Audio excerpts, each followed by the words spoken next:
सभी को Ram Ram. बयार्ट and craft का देखो कोर्ट केस से तो नाता है पुराना, और अभी फिलहाल ऐसा लग रहा है कि केस चलते भी रहेंगे। चाहे ज्वाइनिंग हो जाएगी उसके बाद भी हो सके है एक दादा चलता ही रहा है, क्योंकि मामला ऐसा हो रहा है इनका। अब जो पिछले साल पेपर होया था 31 जनवरी को, उस पर पेपर होते ही केस हो गया था भाई, लेकिन वो 8 फरवरी को डिसाइड कर दिया था और उस पर स्टे नहीं दिया था। लेकिन एक केस तो चल रहा था, उसको लेकर भैया डबल बेंच में चले गए थे।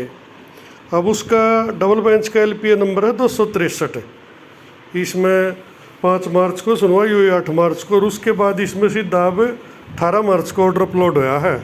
बीच में क्योंकि थोड़ी स्टोरी इसलिए बता दूँ सबको ताज़ा, बीच में क्योंकि 69/11 का मैटर आ गया था पूनम रानी का, और वो सारे केसा की सुनवाई एक साथ हो रही थी। लगभग 60-70 केस वो हो गए थे, और सितंबर में जाकर वो केस क्लियर हुए थे। तो अब बात करते हैं आज के। इसमें LPA नंबर 263 है, LPA 1091। 263 तो है भाई वो शुरू वाली फरवरी वाली डबल पेपर वाली। अभी पीपली के सेंटर पर अलग पेपर क्यों लिया, ये जो कैंडिडेट ये आरोप लगा रहे हैं कि भी ये गलत किया। अगर जब पेपर और एक जगह लेना चाहिए था, एक ही लेना चाहिए था देखो नियम के अनुसार तो, क्योंकि लेकिन वो इनसे अगर स्पष्ट कहूँ तो गलती हुई थी, वो गलती से दूसरा सेट खुल गया था, लेकिन वो गलती मानी नहीं गई, क्योंकि पेपर HSSC के पास अधिकार होता है, वो ले सकता है दूसरा भी। हालांकि HSSC को भी नहीं पता था, अगर हमने 2 पेपर ले लिए। वो जो उस सेंटर का हेड एग्जामिनर था उसकी गलती थी, उसने दूसरा बॉक्स खोल लिया। हालांकि पेपर का लेवल देखो मैंने खुद भी देखा है, पेपर सेम है, पूरे तरीके से सेम है। क्वेश्चन भी 2-4 तो मिक्सअप करें, बाकी मिले जुले हैं, मतलब कोई अंतर पेपर में 1% भी आदमी कह नहीं सकता। लेकिन भाई वो चैलेंज हुआ, उसमें सरकार ने अपना डिफेंड कर लिया, जवाब दे दिया कि भाई ये पेपर हमारे से लिया गया दूसरा, लेकिन रिजल्ट में कोई फ़र्क नहीं है, पेपर में कोई फ़र्क नहीं है। और उसका पूरा जो डाटा दे दिया सारे 40 सेंटर, अगर वो जो एक सेंटर था पीपली वाला मेरे ख्याल 15 नंबर था, सबका सेम पाया गया। इसलिए इस केस में कोर्ट ने कोई दम नहीं लगा, और यो साथ में ही डिस्पोज ऑफ कर दिया 69/11/8634 के साथ। लेकिन ये डबल बेंच में ये वहीं पड़ा था 263 वाला, ये केस तब भी वही था।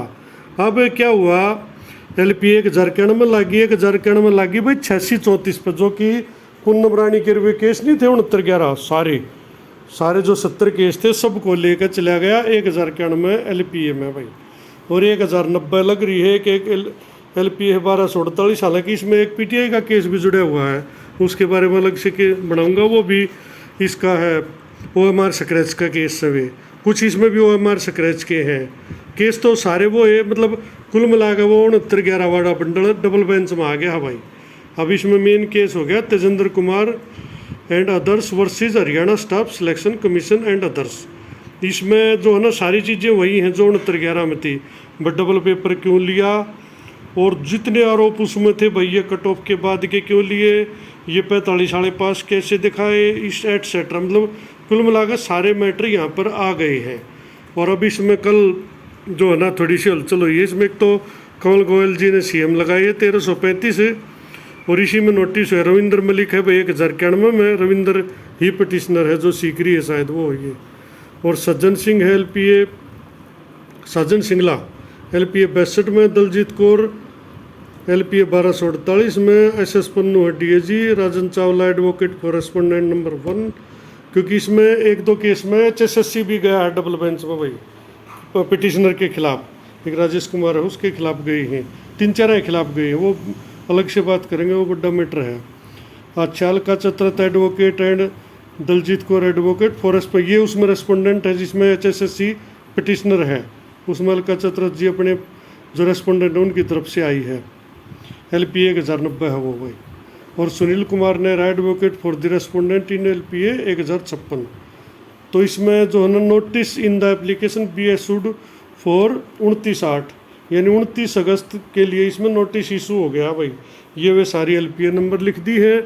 Eight the request by learn council for the appellants adjourn to, भाई जो लर्न काउंसिल है उनकी अपील पर, या एडजन टू 19/8 यानी 19 अगस्त के लिए एडजन कर दिया, मामला स्थगित कर दिया है।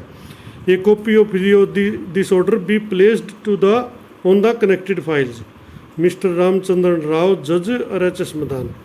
तो इसमें देखो भाई, ऑर्डर में तो कोई आर्गूमेंट वगैरह का जिक्र किया नहीं है, लेकिन सुनने में ऐसा आ रहा है कि ये केस अब सुनवाई पा गया है और आओ बिगा, क्योंकि कई महीने इसने पड़े ऐसे ही हो लिए।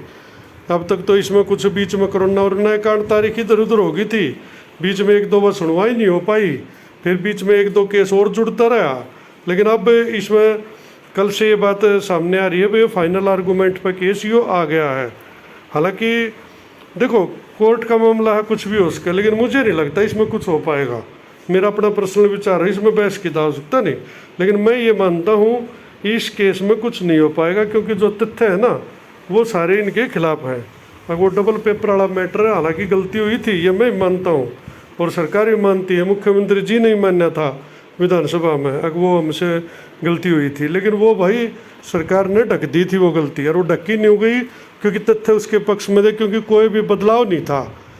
जितने सेंटर पौरा पे वो एवरेज कोर्ट ने बाकायदा और वो मंगवाई थी पूरी लिस्ट, अभी बाकी सेंटर की इसकी कंपेयर करके लिस्ट दो, वो लिस्ट जो है ना ओवरऑल एक आई थी। और अब भी दोनों पेपर हैं मेरे पास भी है, कोई भी चेक करके देख लो, दोनों पेपर के 70 में कोई अंतर नहीं है। तो इसमें मेन तो ये मुद्दा बना रखा है यो। दूसरा यो है भाई 45 वाले पास दिखाए थे, और दिखाए थे वो भी एक बड़ी गलती थी, इन्होंने नहीं करनी चाहिए थी इस प्रकार से, उसी के कारण वो 69 वाला मैटर बना था, वो सारी HSS की गलती थी। जब जर्नल का क्राइटेरिया 50 है तो 45 वाले के कागज चेक करने का कोई कायदा नहीं बनता था, ये उसने किसी प्रकार ये जस्टिफाई नहीं कर सके थे आखिर में। लेकिन उन्होंने कोर्ट के आगे हाथ जोड़ कर कहना पड़ा था, ये सच है, AG को ये बोलना पड़ा था हमारे से होगी गलती, अब आप कोर्ट देख लो इसमें क्या करेगी। तब संध्यावालिया जी ने ये मैटर निपटाए थे और ये फैसला दिया था। और उसके बाद एक गलती वहाँ भी होगी कोर्ट से भी कि इसको 2 महीने के लगभग पेंडिंग रखे रहे, अगर उसी टाइम रिजल्ट दे देते तो ये ज्वाइनिंग हो जाती, वो गलती कोर्ट से भी रहेगी, काफ़ी लंबा इसमें रिजर्व रख दिया, नहीं रखना चाहिए था। तो भाई लेकिन जो होना किस्मत वो तो जो लिख रखा है, अब यो विवाद लिख रखा था, अब यो भी आ गया साथ में, उधर तो सुप्रीम कोर्ट में उलझ रहे हैं, आप सबको पता है।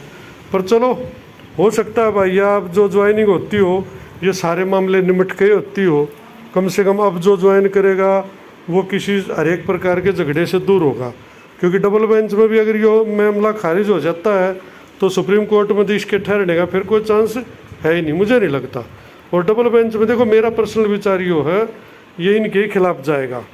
हाँ यो समय बदल जाता है भाई, उस टाइम जो पटिशनर थे वो आज रेस्पोंडेंट हो रहे हैं, जब वो केस करने वाले थे आज उनके ऊपर केस हो रहे हैं। ये भगवान देखता है भाई, ऊपर नीचे दिन आते रहते हैं, उस टाइम जो केस करके खुश होते हैं उनके ऊपर हो हैं तो दुखी हो भाई। पहले जब मैं अपनी तरफ से मैं भाज किसी भी केस करूँगा तो कोई मेरे पे भी करेगा भाई, हक फिर वो तुम ना हक लेना था, अब ये हक ले रहे हैं भाई।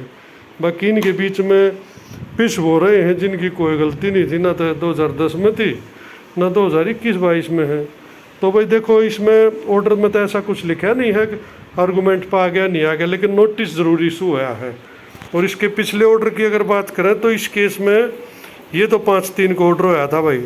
Learn council for the state seeks time to get instruction about the status of the result and also clarify whether 250 student in one centre were given separate set of question paper, कि भाई उसका status पता लगाओ result का और clarify करो उनको अलग क्वेश्चन पेपर क्यों दिया गया। On is request matter at 8/3 को गया, 8/3 को इसमें ऑर्डर आया भाई। Mister Hitesh Pandit additional advocate general Haryana accept notice on behalf of the official respondent and 6 time, और उन्होंने टाइम मांग लिया, replying explaining under what circumstances question paper were distributed in centre 15। भाई सेंटर 15 में ये क्वेश्चन पेपर क्यों दिया गया इसके बारे में जवाब देने के लिए उन्होंने टाइम मांग लिया। ये तो इसमें अपडेट थी इस केस में। तो उसके बाद ये केस तो चला गया अंदर खाने में, और 69/11 वो हैवी हो गए, और उसी में सारे केस जुड़ गए, क्योंकि डबल पेपर के मामले उस केस में भी थे और इसमें भी थी। यो तो चला गया डबल में, लेकिन डबल में इस पर कोई डेट नहीं लगी। क्यों नहीं लगी? क्योंकि सिंगल में ऑल्सो पेंडिंग थे इस टाइप के मैटर। तो भाई अब देखते हैं, इसमें 29/8 लगी हुई है, 29/8 को बहस होती है, उससे आगे पीछे देखो बहस तो होगी, इनमें 1-2 दिन 3 दिन जो भी बहस होनी है वो होगी। उसके बाद देखते हैं इस केस में क्या बनता है, किसकी तरफ मामला झुकता है।